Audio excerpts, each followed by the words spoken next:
সচিব থেকে শুরু করে সবাই খারাপ না, কিন্তু ব্যাপক সংখ্যক আপনি পাবেন একদম সরকারের মধ্যম শ্রেণীর আমলা থেকে শুরু করে টপ লেভেল যে যেভাবে পারছে কামায় নিচ্ছে। টোটাল রাষ্ট্র ব্যবস্থাকে তারা দুর্নীতিগ্রস্ত, লুটেরাতন্ত্র এবং গণতন্ত্র হত্যা করে ক্ষমতায় থাকবার জন্য যাদের ব্যবহার করা দরকার সব কিছুতে ব্যবহার করছে।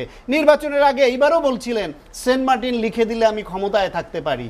ক্ষমতায় বিনা ভোটে ডামি স্বামী ইলেকশন করে থাকলেন কি করে? ডক্টর শাকাত হোসেন শাহীন তো একটু তাজ রহমান দুর্নীতির কথা বলছিলেন, আমলাদের কথা বলছিলেন। আপনার কি মনে হয় যে দুর্নীতি নিয়ে বেশি অপপ্রচার হচ্ছে?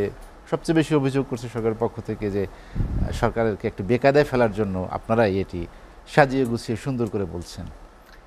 দেখেন, দুর্নীতি যে হারে দেশে হচ্ছে আমার ধারণা তার 1%ও সংবাদ মাধ্যম প্রকাশ করতে পারছে না। কারণ সংবাদ মাধ্যমের একদিকে হচ্ছে সীমাবদ্ধতা, নানান রকমের আইনের ব্যারিকেড, আর কিছু সংবাদ মাধ্যমের আনুগত্য। এইসব কারণে সংবাদ মাধ্যমে ঠিক যেভাবে দুর্নীতি হচ্ছে তা খুবই সামান্য আসছে। কখন আসছে? ইন্টারনালি যখন ওই যে চোরে চোরে লাগে, তখন এক চোর আর এক চোরের কাহিনী একটু বলে দেয়, ভাই ও কিন্তু খেয়ে ফেলতেছে। আর তাজভাই যেটা বললেন শুধু আমলাদের বিষয়ে, আমার ধারণা দেশে যদি রাজনীতি থাকতো, নির্বাচন থাকতো, তাইলে আমলারা এইভাবে পেয়ে বসতে পারতো না। ফলে এই আমলাদের ব্যাপক দুর্নীতির এই দায়টাও প্রধানত রাজনীতিবিদদেরই, যারা রাষ্ট্র পরিচালনা করছে। তারা ক্ষমতায় আসে অনৈতিকভাবে, অন্যায়ভাবে, রাতে ভোট করে, দামি ভোট করে, প্রশাসনকে ব্যবহার করে। যেই প্রশাসন একজন এমপিকে এমপি বানায়, সেই প্রশাসনের সে ওসি সাহেব, আগে এমপিদের কত সম্মান ছিল, কত দাম ছিল, এখন দাম দেয় না কেন? কারণ একজন ওসিও বলে, ওরে তো আমি এমপি বানাইছি, আমার কথায় ও চলবো, ওর কথা আমি চলবো কেন? প্রকাশ্যে হুমকি দেয় ওসিরা, এসপিরা। এটা সংবাদ মাধ্যমে দেখি আমরা। এই পর্যায়ে নিয়ে গেল কেন?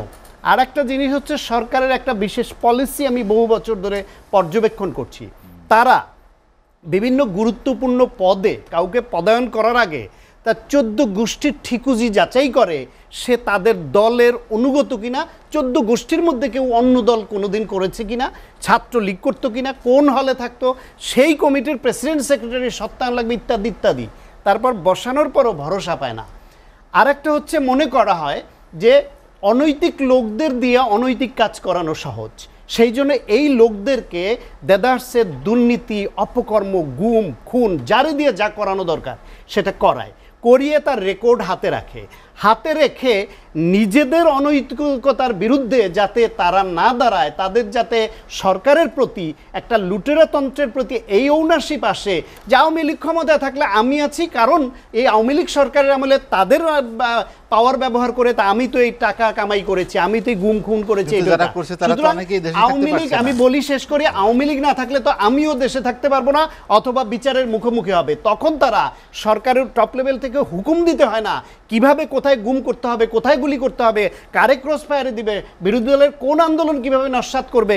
তারা নিজেরা সরকারের লোক হয়ে তাদের দলীয় গুন্ডাদের থেকে বড় গুন্ডা হয়ে যায়, এইভাবে করে। দেখেন, বিচারপতি সিনহা, তার বিরুদ্ধে তদন্ত গোয়েন্দা রিপোর্ট ছিল না সরকারের হাতে, সব জেনে বুঝে তাকে দুর্নীতি করার সুযোগ দিয়েছে।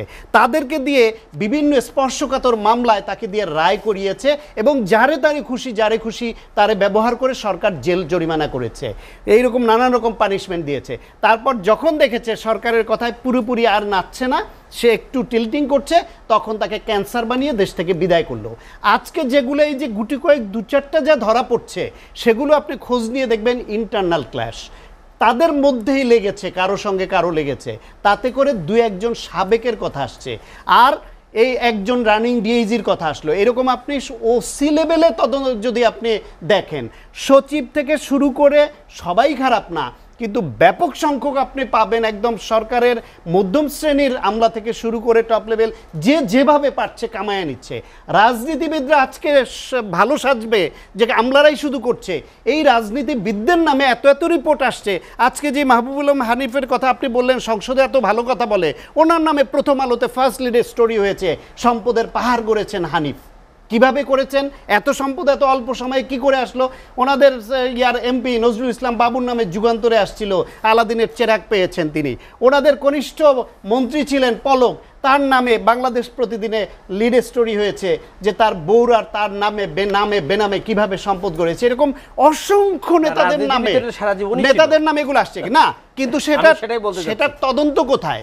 সেটার যদি সে নাও করে থাকে তাহলে তার তদন্ত করেন, তদন্ত রিপোর্ট প্রকাশ করেন এবং বলেন যে এটা আপনি একটা রিপোর্ট হবে, তারপর দুদক একটা নাটক করবে, একদিন ডাকবে, তারপর একটা ক্লিন সার্টিফিকেট দিয়ে দেবে। টোটাল রাষ্ট্র ব্যবস্থাকে তারা দুর্নীতিগ্রস্ত, লুটেরাতন্ত্র এবং গণতন্ত্র হত্যা করে ক্ষমতায় থাকবার জন্য যাদের ব্যবহার করা দরকার সব কিছুতে ব্যবহার করছে। নির্বাচনের আগে এইবারও বলছিলেন সেন্ট মার্টিন লিখে দিলে আমি ক্ষমতায় থাকতে পারি। ক্ষমতায় বিনা ভোটে ডামি স্বামী ইলেকশন করে থাকলেন কি করে? সেন্ট মার্টিন লিখে দিয়েছি কিনা এখনো আমরা জানি না। তবে এই যে ভারতের রেল লাইন যেটা হচ্ছে, এইরকম অনেক দস্তখত যে আগে দিয়েছে সেটা প্রকাশ পাচ্ছে। বাংলাদেশের স্বার্থ বিঘ্নিত করে, এদেশের জনগণের মতামত ছাড়া এই দেশের সার্বভৌমত্ব বিঘ্নিত হয়, সেই রকম সিদ্ধান্ত একটা অনির্বাচিত অবৈধ সরকার তাদের পক্ষেই নেওয়া সম্ভব, না হলে এটা কোনোভাবে সম্ভব না। আপনি গণভোট করেন, আপনি দরকার হলে গণশুনানি করেন নিদেন পক্ষে, সংসদে আলোচনা করেন, যদিও আপনার দামি আমি এমপিরাই আছে, তাও তো হইতো যেটা নিয়ে আলোচনা হয়েছে।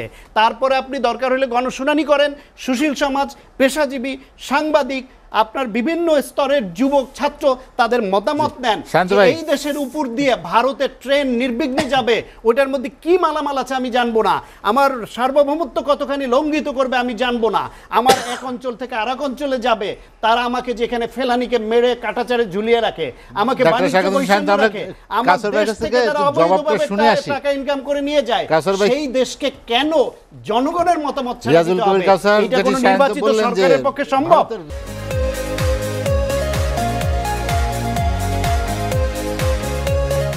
স্বাগত শান্তভাবে আলোচনা শেষ করতে চাই। কথা হচ্ছিল ভারতের সঙ্গে দ্বিপাক্ষিক সম্পর্ক নিয়ে, বাণিজ্য ঘাটতির কথা তিনি বলেছেন। একটি ভালো সম্পর্ক, সুসম্পর্ক রেখে প্রতিবেশীর সাথে, সেখানে আসলে রাজনৈতিক হস্তক্ষেপ কি সবচেয়ে বেশি জরুরি কিনা? দেখেন, আসলে ভারত আমাদের নানানভাবে শোষণ করছে এবং ছোট প্রতিবেশী রাষ্ট্র হিসেবে আমরা শোষিত হচ্ছি। এটা আপনি বর্ডার কিলিং বলেন, এই স্মাগলিং বলেন, আমার দেশে তাদের নেশাদ্রব্য ঢুকিয়ে দিয়ে আমার একের পর এক জেনারেশন ধ্বংস করা বলেন, এই বাণিজ্য ঘাটতি বলেন, আমার দেশের তাদের লোক এসে কাজ করে বৈধ এবং অবৈধভাবে ব্যাপক অর্থ নিয়ে যাওয়া বলেন। এই যে অর্থমন্ত্রী সংসদে রিসেন্টলি 2 দিন আগেই বলছেন যে 10 মাসে বাংলাদেশ থেকে ভারতীয়রা নিয়ে গেছে $51 মিলিয়ন। এটা তো সরকারি হিসেবে, আর এর বাইরে অবৈধভাবে নেওয়ার পরিমাণ হিউজ। এই আমার কালচারালি বলেন সমস্ত দিক থেকে তারা শোষণ করছে।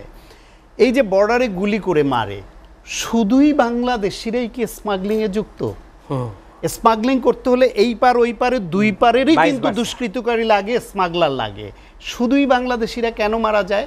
তারা এতে একটু উল্লাস বোধ করে, তারা বড় ভাই সুলভ আচরণ করে। এইটা করার পরও তারা কেন এটা করতেছে, এর পরেও আমি ইন্ডিয়ার দায় খুব বেশি মনে করি না। তারা যদি সৎভাবে গণতান্ত্রিকভাবে আন্তর্জাতিক নর্মস মেনে করতো, এটা আমাদের প্রত্যাশা, কিন্তু তাদের কাছে আমাদের অধিকার না। এটা আমাদের অধিকার আমার দেশের রাজনীতিবিদদের কাছে, যারা দেশের রাজনীতিকে বিভক্তির মধ্যে ঠেলে দিয়ে বিনা ভোটে জনগণের রায় ছাড়া থাকতে গিয়ে ইন্ডিয়ার কাছে দস্তখত দিতে হয়। তাদের কখনো স্বামী বানাতে হয়, কখনো তাদের কাছে গিয়ে পররাষ্ট্রমন্ত্রী পাঠিয়ে আবদার করতে হয় যে কোনো উপায়ে শেখ হাসিনাকে ক্ষমতায় রাখতে হবে, কখনো শেখ হাসিনাকে প্রধানমন্ত্রীকে বলতে হয় যে ভারতকে আমি যা দিয়েছি জীবনও ভুলতে পারবে না। এই যে কি দিয়েছে আস্তে আস্তে প্রকাশিত হচ্ছে, আমরা দেখছি। ফলে আপনার এই সমস্ত কিছুর জন্য মূল দায়টা আমার দেশের রাষ্ট্র পরিচালকদের। ইন্ডিয়ানরা যখন আমার দেশের বর্ডারে গুলি করে পাখির মতো মারে বা ওই ফেলানির মতো লাশ ঝুলিয়ে রাখে, আমার দেশের সরকার প্রতিবাদ করে না, উল্টা তারা নিজেরা ইন্ডিয়ার সুরে কথা বলে। এবং এইসব টক শোতে এসে আওয়ামী লীগের পক্ষ থেকে যারা কথা বলতে আসে, তাদের এইখানে আমি ইন্ডিয়ার প্রতিনিধি হিসেবে পাই। আমার দেশের স্বার্থের পক্ষে এই রকম যে বিভিন্ন রকম ইমব্যালেন্স, বিভিন্ন রকম শোষণ, সেটা নিয়ে যখন আমাদের ন্যায্য দাবির কথা বলি, তখন আওয়ামী লীগের সে এমনভাবে কথা বলে as if they are defending India. ইন্ডিয়ার পক্ষে অবস্থান নিয়ে তারা বলে হ্যাঁ এই রেল তাদের যাবে, তাতে আমাদের কি হবে, হ্যাঁ সীমান্তে আমাদেরই দোষ আছে। আওয়ামী লীগের সাধারণ সম্পাদক বলে দিয়েছিল যে চোরাচালান করলে গুলি করবে না। আজকে এই যে দুর্নীতিবাজরা দুর্নীতি করছে ধরা পড়ছে, স্বরাষ্ট্রমন্ত্রী নিজে সাফাই গাচ্ছেন তাদের পক্ষে। তার একটা ভিডিও দেখে আমি স্তম্ভিত হয়ে গেছি যে তাহলে তো আর এইসব দুর্নীতিবাজদের পক্ষে উকিলের দরকার নাই, উকিলের দরকার নাই। স্বরাষ্ট্রমন্ত্রী যেভাবে অবস্থান নিয়ে বলেন যে তাদের দুর্নীতিবাজ বলাটা উচিত হচ্ছে না, প্রমাণিত হোক। আরে তাদের চাকরিকালে সামান্য সময়ের মধ্যে এত সম্পদের মালিক হয়ে গেল, আলাদিনের চেরাগ পেয়েছে, দুর্নীতিবাজ বলার জন্য আমার আদালতের রায় লাগবে? প্রত্যেকটা চোর গুন্ডা লুটেরাদের দখলে দেশ তারা ইজারা দিয়েছে, নিজেরা করেছে, অন্যদের করিয়ে দিয়েছে। আল জাজিরা সেই all the prime ministers main সেই ডকুমেন্টারির কথা মনে পড়ে না? অক্ষরে অক্ষরে ফলবে। আজকে এই দুর্নীতির স্কুলের ছাত্রদের এই পরিমাণ দুর্নীতি ধরা পড়ছে, সেই স্কুলের মাস্টাররা যখন ক্ষমতার গদি থেকে নামবে সেই মাস্টারদের আলোচনা শেষ করতে চাই। আপনাকে কত বড় চোর, কত বড় দুর্নীতিবাজ।